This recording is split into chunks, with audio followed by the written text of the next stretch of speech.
So we're back at the bus, and today we are doing some plumbing. And I know this doesn't really look like it makes sense at all, but it will. Pretty much what we've done is we've taken out the whole old system, and the old system was just feral. This is the old system, and it's just cracked everywhere, so it's not very good at all. Basically what we've got, I'll show you. So this is the shower drain coming down into our grey water tank, and then we've also got an overflow nozzle, but I couldn't get an L bracket in here because of the chassis. So what I'm going to do is put our sink outlet into here and then have an overflow coming off here so that it's not dripping onto the exhaust and then causing steam, because that would just be annoying and concerning. But the tricky thing is, got to run a pipe from here across the chassis to that hole there, and then it goes up and then into the sink there. So that's today's mission.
Of how our water system works. Gotta start outside. Gotta start outside with our little recreated water tank. So water comes in here through this little hose into this 150 litre water tank here. It runs through this braided wire into this little thing here that diverts the water into one pump and two pumps. So one pump is for the sink and the other pump is for the shower. And basically the outlet coming off here, one of these goes to the hot water tank, which runs into the ground here, and the cold water runs straight up. And basically we're tapping off the cold water here, and that gets sucked into our 3-stage filter system, and then we'll come out here into its own separate faucet from the ones that we'll use to make dishes, clean dishes, sorry. And we're gonna make some nice copper taps to go in here, and then basically after the water's gone through all that, it comes down here, and this U-bend here will stop the grey water tank smell coming back up the pipe and stinking out the bus. So it sort of traps water there with a bit of an airlock system. So that goes down here through this little hole in the back here, and then across here and down underneath the bus. And then this is our grey water tank, which we need to hook into that nozzle there somehow. Basically, we've been using push joiners, which is just from Bunnings. It's just like this aluminium pipe that you can cut to length with a skill saw, and then you've got these little joiners that you can sort of match up to sort of work with. Copper sink will also go in here, and that's all matched up to the plumbing that I did the other day, and that runs under the bus and down to the grey water. That's hooked up under here. So because of the very specific measurements that we're working with around the sink and around this bench top, I have to be pretty careful with this stuff here and actually make it a little bit thinner to sort of sit inside the edges of the bench top. And going on top of that structure is this copper bench top that we found on Facebook Marketplace for 200 bucks, and so that's pretty awesome. It's a little bit oxidized, and it's got a very thick piece of wood underneath it, so we're gonna have to plane a little bit of that out to make sure that it marries up with the edge of this raw timber as best as possible. But yeah, no, I think it's gonna look really, really cool once it's all done. So yeah.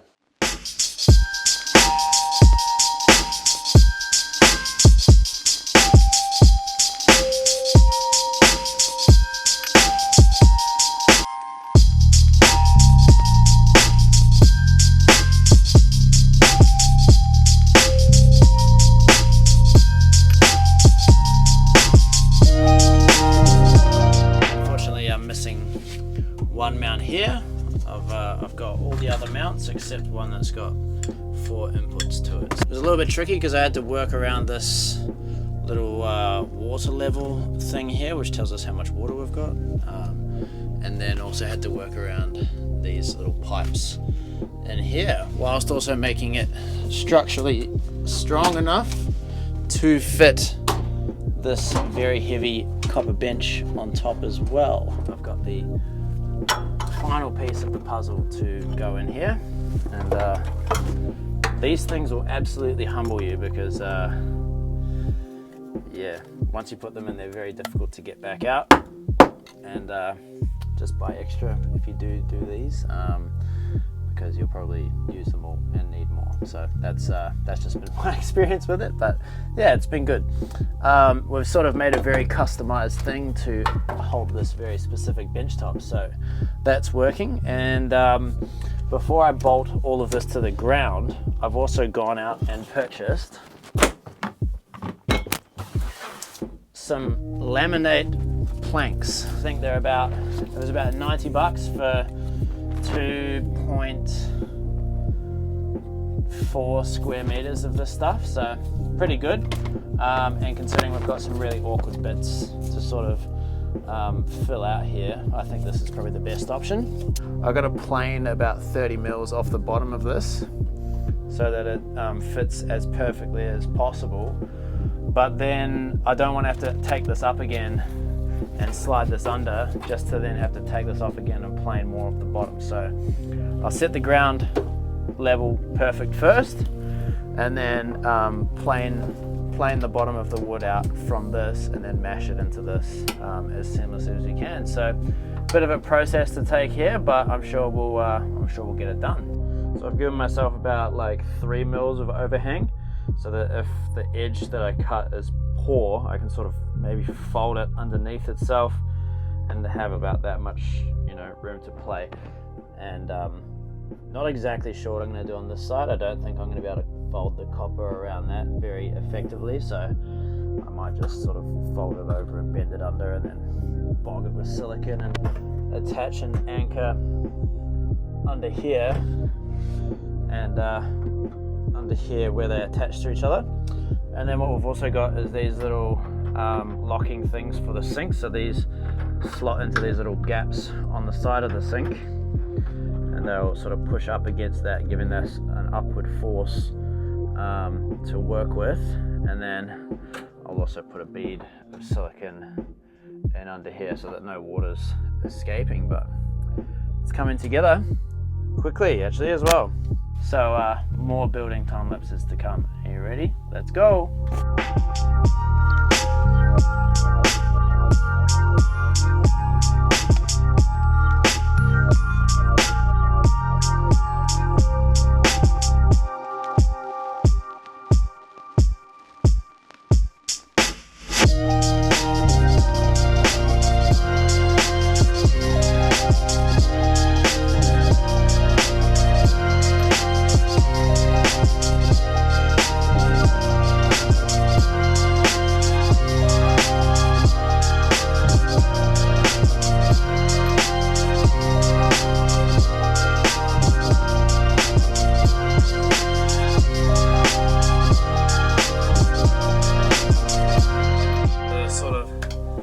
Underneath this bench was a lot thicker than the weight of this original bench that was here, so everywhere where the frame was, I had to chisel it out individually, and then I also had to chisel out along here as well where there's another frame going in here that's holding the sink in. Yeah, now I'm going to test the system and see if it works. So